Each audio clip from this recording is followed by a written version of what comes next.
What is happening, everyone? Welcome to another week of your dose of Delboy, and today we've got another special guest. Today we are in the know with Rudy Ryan. What's happening, bro? What's happening, bro? Thank you for having me on. No, it's all good. The pleasure is all mine. So usually with interviews, we usually start off with like a little icebreaker that's non-wrestling related to kind of get people to kind of get more of an insight on maybe some past life or, you know, some opinions you have. So today's icebreaker is, who, or would you like to name some of your childhood crushes? Maybe some celeb childhood crushes. I didn't really have childhood crushes as such, but maybe like Gemma Arterton is up there, a British actress. When I was really young, Vanessa Hudgens from like High School Musical and that, yeah. Oh, I remember. I'd probably say those two. Two, yeah, were my childhood crushes, man. I'm trying to think who my childhood crushes were. Yeah, who are yours? It's quite a hard question. Never thought about it. It is, because it's like, you think about it. I'm trying to think, who was my childhood crush? I mean, in wrestling, I'd probably say like Trish Stratus. She was but I'm trying to think of celebrities. Britney Spears. I love Britney Spears. Britney Spears, yeah. Her music. When I was young, I used to have like a tape recorder of Britney Spears in there. Britney Spears. Guilty pleasure. Kelly Rowland from Destiny's Child. Oh yeah, Kelly Rowland. I'm trying to think. I don't know. Do you know when you actually don't think about it, it just passes your head. It's like, oh, she's pretty. Yeah. You just leave it to where it is. So Rudy Ryan, let's start at the beginning. How long have you been an active wrestler for? Active as in shows, or started training? Started training. I started training in October of 2018. Okay. I started shows I started off like doing rumbles, and that was in like February 2019. So I had quite a short period of training before I was kind of put into shows. Yeah. So yeah, probably since active, probably February 2019, and it kind of snowballed from there, really. So the question I generally ask everyone is, so clearly you've obviously grown up watching wrestling. So what was that defining moment for you that made you realize, oh, this is something I want to do? Was it a certain wrestler? Was it maybe a certain match? No, not at all. It was kind of, I always played sports growing up. You can tell by the moment. My dad's super into sports. So like from the moment the moment I was born, it was kind of, I was given a ball into my hands or something like that. And then the first sport I kind of picked up was rugby when I was 4. Okay. Played that for a couple of years, and I moved around like playing, like doing like athletics, cricket, football. And then what really stuck with me was basketball. Okay. Oh, same here. I played basketball at a high level for a number of years, and then I was on track to go to America on scholarship. So I was working towards that, got to 18, and things didn't work out. And then I stopped. I fell out of love with sport for about a year.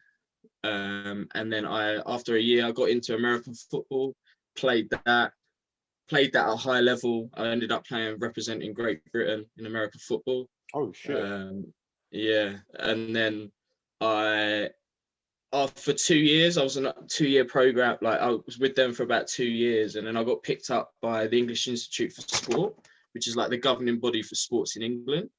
And I was put through like this talent identification program, and I'd go to like tests. So it was like thousands of people around the country. We'd have to go to like test centers, and mine was at Brunel. We'd go through like sprint tests. They took like our weight, our wingspan, height, vertical jump, like a Wingate test, which is done on the watt bikes to see how long you can cycle for. Just loads of different like intense stuff. And then we went to like the next round, and I got selected to go do British skeleton. Have you ever heard of skeleton? No. Would you like to explain to everyone what it is? It's a winter Olympic sport. So do you know like bobsleigh? Oh yeah. So you're going down an ice track, but skeletons when you go head first on a dinner tray, basically. It's like a sled. Okay, yeah, I've definitely seen Yeah. that. Yeah. So I was doing that. I was in like the Great Britain development program for that for a summer. Then I got cut. I was super down because like I've throughout my whole life I've always had sport. Always had a focus, and then now I didn't. And I've loved wrestling since I was a kid. Like my childhood hero as a kid was Rey Mysterio, just like the underdog. And like the story with them that I always remember is him and Eddie's story. And the match, I believe it was No Way Out, where he was hanging upside down and Eddie smashed him over the knee with the chair. Yeah, that always sticks with me.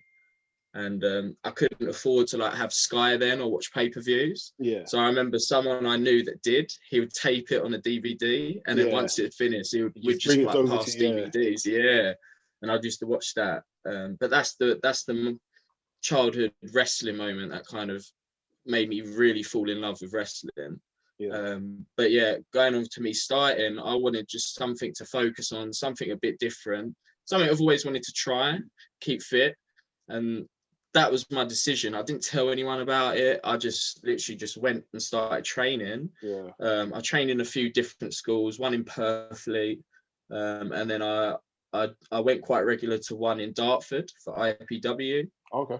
And then I visited Hustle on like a Thursday night because I had a Thursday night free. Yeah. Went down there, and like as soon as I went through those front doors and met everyone and like met Sid Scala, like I just the whole culture and feel, it just made me feel like a family, and I kind of knew that that's where I wanted to train. Yeah. And that same feeling that I haven't had through all the previous years playing sports. Yeah. And that when I did feel that was when I was at my happiest, and that was like when I was 16 playing for Brentwood Fire in basketball. Yeah. So that I think I was kind of longing to feel that sort of connection and team sort of mentality and family mentality. Yeah. And I just found it there. And yeah, that's how I kind of got into it. It wasn't like, oh, I'm going to wake up one day and I want to be a wrestler. It was more of a case of just trying something new.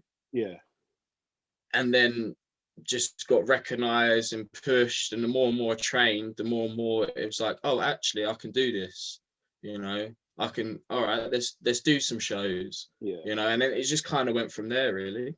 Oh, yeah, that makes it. Is Hustle the training school that's based in North London? Yeah. Yes, I think that's even how I got put onto you, because one of my friends, Dre, he occasionally started training there, I think maybe a year or two ago. Yeah, since it's been the pandemic. So yeah, I think maybe like 2 years ago. So that's when I think we had already started the podcast by then. So I was just make sure, because I remember, Sid Scala trains people there. So I thought, let me just keep an eye out, and let me just see who I could follow. So that way, you know, they could potentially come on the podcast and, you know, just try and chat to people. Because we initially wanted to start a documentary on following someone that's just starting their career all the way to when they get their first match. But the way the world has just turned out now, I mean, that was a plan for last year. So obviously due to pandemic and lockdown, and there's not really been any shows, or nobody's really been training as much as they're usually doing. That's just kind of something that we're just gonna have to wait to do.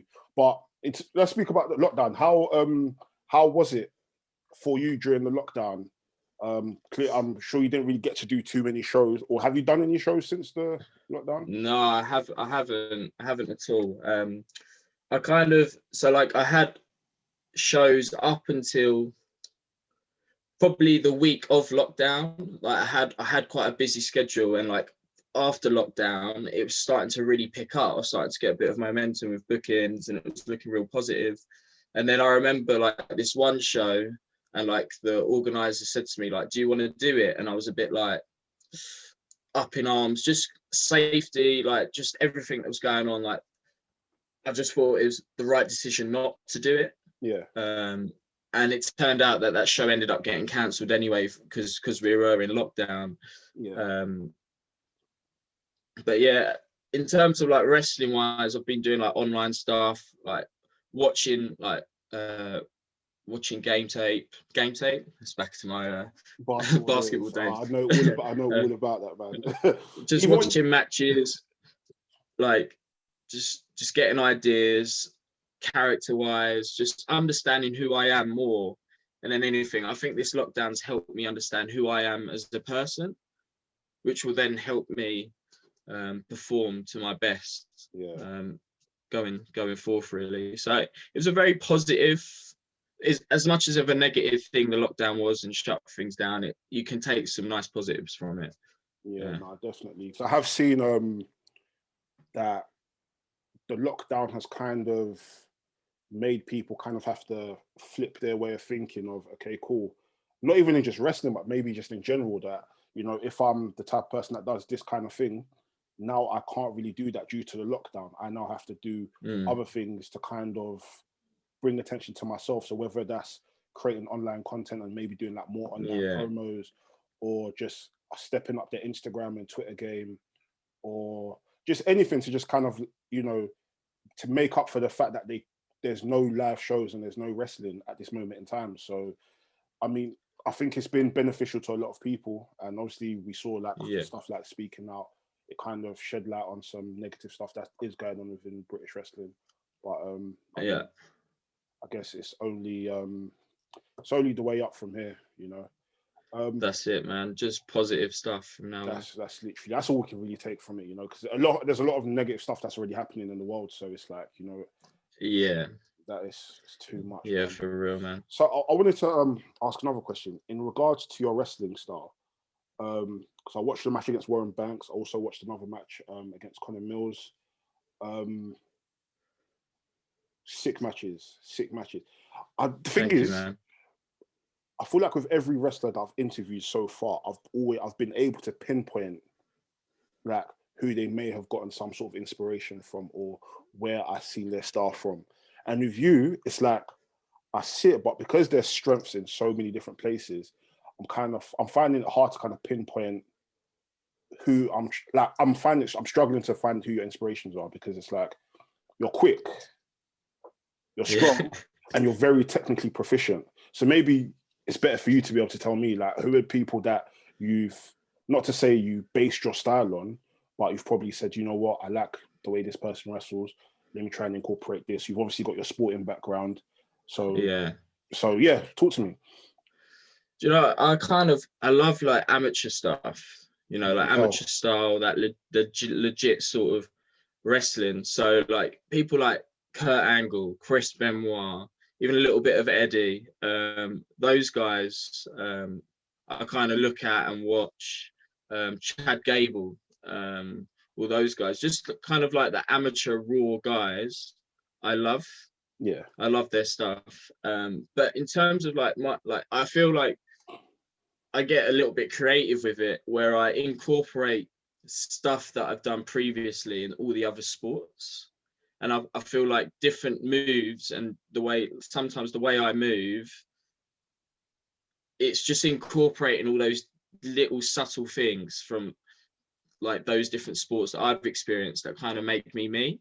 Yeah. And that's where I feel I get more of my inspiration from that than I do necessarily from previous wrestlers, if that makes sense. Yeah. No, that makes a lot of sense. Because in terms of the real, like the actual like wrestling side of stuff, how do you train for that? Is that something where you'd have to probably go to like an MMA class, or is it something that you'd have to probably watch like catch wrestling online to kind of get the techniques? Because because like it's not like America, where, you know, you've got the amateur wrestling, the collegiate wrestling. So that's something that's embedded within the American culture. You're either doing that. Like America is very like sports centric, whereas with here, there's only, and for someone that played basketball here as well, there's little to no care about basketball unless you live places like maybe up north. But Essex is very like, you've got a lot of schools that give scholarships and academies for basketball. So how have you been able to kind of get to grips with learning that style and kind of like practicing it? I don't know. I just have this. I actually use a lot of like visualization. Like I'll watch a lot of stuff on YouTube, like the amateur, the catch stuff, even flicking through like Twitter feeds, and I'll just see something that'll just catch my eye. Yeah. And then like before, like when we had training and stuff, like I'd work on that sort of stuff and drill it and see how I could manipulate it and make it more my way. And what kind of really feels right. I think everyone the way they move, everyone's different. Everyone's different body sizes, different shapes. So everyone moves in a different way. Yeah. So it's just about applying it and doing it and just finding what feels right to you. And that's how I kind of do it. And like visualizing it in terms of like, I've got that from sports where like you'll think about a play, especially American football, the amount of plays we had to remember. But like, I think about a play and I'll just drill it in my head and just use visualization. And like, say for like American football, say if I was playing running back or something, someone would be shooting down a certain channel to tackle me. How would I deal with that? I've had occasions where I've had to step up and be a quarterback and like different reads that I'd have to make. So I just think that kind of skill that I've developed over time with sports of visualization has helped me kind of pick stuff up quite quickly when it comes to the wrestling side of things. Yeah. Oh, that makes sense. I've got a question. Do you think, because in terms of just learning about all the sports you're doing, do you know what I think would be sick? I think if you were to kind of like have like a modern day Mr. Perfect kind of like, I'm this he's another one that I've looked at. I'm this multi-sport person that has played all of this, I've accomplished all of this. Like, I think that as a character, like, would, especially in the UK, it will be so sick because there's so many angles you can go with it. There's so much you can do with it.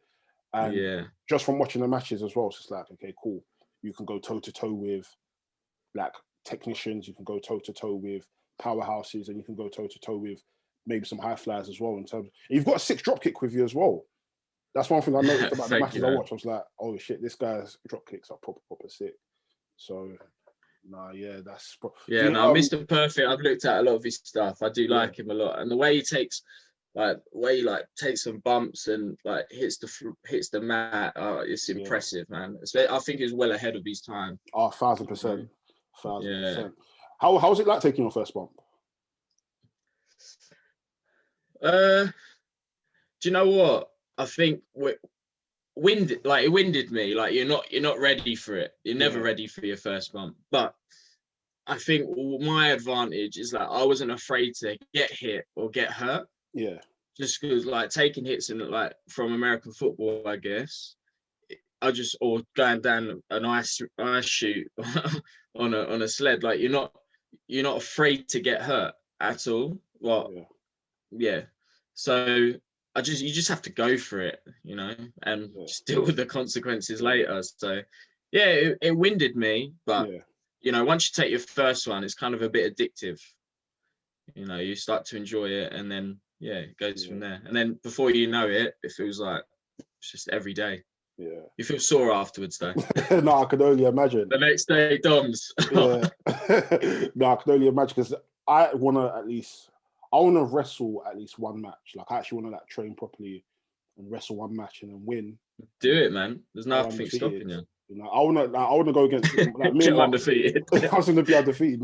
Me and Mark Jindrak are in kind of a feud at the moment. He cussed me online, so I've called him out for a match, but I'm still waiting for a response. So I have to make sure that I'm like properly trained up for that. Or I'll go one-on-one with him in basketball. I want to even do that. But, what about both? Yeah, both. Best and I'll three. beat him in both. Like, I'll just whisper in his ear, like, you know what, just take the elbow, go down, finger poke of doom or something. Just take it and let me just win. You don't lose out on it, innit? So no, but yeah, definitely, because just even chatting with wrestlers and just starting the wrestling podcast as well. I think the way what we've tried to do is kind of just show people that like wrestling is fun. Wrestling, like, there's so much stories to wrestling. I don't want people to just always look at wrestling and think, oh yeah, wrestling's fake, this and that, and it's like there's so much more to it. And even just doing these interviews as well, it's kind of like for people to kind of see that wrestlers are humans, like just to humanize them and kind of get an insight of like, what's made their lives, why they love it. Everybody comes from different walks of life, whether it's from up north or whether it's in East London, Essex, South, or wherever. So I think that was just literally our main aim, for just people to see, like, you know what? Oh, okay, there's actually different content out there. Like, I don't necessarily have to watch like the typical podcast where it's just talking about first dates and relationships. Like, there's actually black boys that are invested in wrestling, and they're kind of giving us an insight where we didn't think we'd see unless we go on Netflix to watch a documentary or Sky to watch Yeah. a documentary. So that's literally That's the one thing that I love about like the wrestling community, and that's like everyone's so different. Everyone's got such a story to tell, and like yeah, you can just draw inspiration from all of those. And like I've felt nothing but love and respect from everyone. yeah, Like I haven't got a bad word to say about anyone. I've never had a bad word said about me. You yeah, know, like it's just all I've experienced is pure love, and it's great. Like going and meeting different people, and it's just like you just get to say like even if they've wrestled at the highest level or the lowest level, it's yeah. no different. You know, like everyone's pretty chilled, and that's just something I like. There's no, you know, it's just great. Yeah, That's what. ideally that's how it should be, because I mean, at the end of the day, we're all here for this one common thing, whether we're the consumer, or whether you're the wrestler, or whether you're the booker. It's literally for the love of the show and for the love of That's it. Yeah. this sport. So, I mean, there's a lot of negativity within it, but for me, I just don't pay any attention. I don't really care, No. especially like No. people that don't watch it. It's like, oh, you still watch it? It's fake, and it's like, okay. Like and I think that's one of my other They're goals as missing well. out. They're That's one of missing my out. other goals as well. I want to get someone who always has this retort that our wrestling is fake, and I actually want to bring them to a training session with a wrestler, and for them to go through Yeah. the drills and go through everything. Just go to one session, and then see where it actually takes to be a wrestler, because it's not just all song and dance. It's like it's not like being in a It's drama serious class. training. You got to be fit. Yeah, exactly. Like even there was a wrestler I was chatting to on Twitter, just to try and line up an interview, and he was just saying that how he had started training at first, but then he realized that it's not even just being about fit. It's about there's like a wrestling gas that you're meant to have where you're just. And for him, it was like he'd been training for, like he'd been doing like he's a gym head, like he's always in gym, he's always training, he's always doing cardio. But as soon as he got into wrestling, he realized, it's really not enough. He's got so much work to do. So It's different when you're in the ring. That level of like gas tank, like you said, it's a different level. And I think it's all about managing it as well. yeah, You know, like any sport, you know, you got a start of a match, you got a end of a match, middle of a match, and you got an end goal. And yeah, you've just got to manage your tank throughout. If you go out hard and blow out all your steam, you're not going to survive at the end, and you'll lose the match. yeah. Whereas if the smartest ones that win, you know, they'll manage it throughout. Yeah, no, definitely. Even when I'm like playing wrestling with my little brother, it's like we're just it's like 10 minutes down the line, and I'm thinking, shit, man, okay, just pin me, man. It's over and done with. I'm tired, man. Let's just get over and done with, man. But yeah, man, just kudos. Like I've always got such a respect for wrestlers all the time. Like every time I speak to them, I just hear their story, and it's so dissimilar. It's almost the same, because everybody more or less comes from different backgrounds.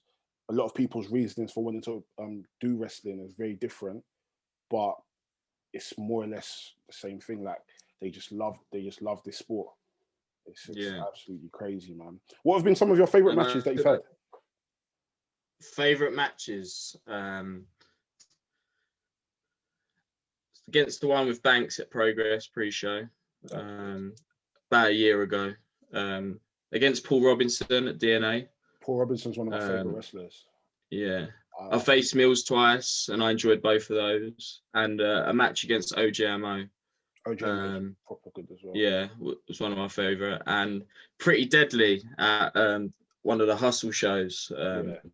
Just because I haven't really done a lot of tag stuff, but just the story that was told was just it was beautifully done, I think, and it was very organic, and it just you know, that's one of my favorite matches. Love those guys, they're great. That's dope, man. That's proper dope. Proper dope, man. So before we round up, I usually do this question called set the scene. So basically all I'm going to ask you is it's your dream event, you're facing your dream opponent in your dream stipulation for your dream title. What is it? WrestleMania. Your dream opponent? Kurt Angle. Match stipulation? Just a straight match. Just a normal 3 count, all rules match. For what title belt? Obviously the world title belt. Yeah. Do you know what I think a 2 out of 3 falls match would be sick. 2 out of 3 falls, me and Kurt Angle. I think that'd be sick. He'd lose all day. I think that would be sick, man. I've got who you remind me of. Low key. Who? Dean Malenko. Low key. Okay. No, Dean Malenko. Yeah, he's sick. Yeah, Dean Malenko. Yeah. Nah, that's who you remind me of. Finally got it after God knows how long, man. Fucking. You had to get to know me first. That's what it was. That's literally it, man. Rudy, man, it's been a proper pleasure, man, chatting to you. I need to definitely get you on the podcast again. Would you like to plug your stuff? Plug your Twitter? Like Instagrams, Rudy Ryan PW. Same as my Twitter. And yeah, hopefully the shows will start soon. So I'll be posting out where I'll be having matches, and come down, buy a ticket, enjoy the show. Make sure you guys follow him up. Make sure you guys show him some love. He's a proper sick wrestler. And where are you from? Essex? Yeah. Where in Essex are you from? Man. I'm from Thurrock. Thurrock. Oh, okay, yeah. Yeah, whereabouts are you? South Woodford. So not too far, but not too close. Yeah. Greater London. Yeah, just on the border. Yeah. Listen, you're my Essex guy, so I have to always support you, man. Don't worry. Obviously, man. Come on, man. It's from Essex to Essex. You get me? This has been In The Know with. I'm your boy Delboy. Make sure you guys like, comment, subscribe. See you next week. Bow.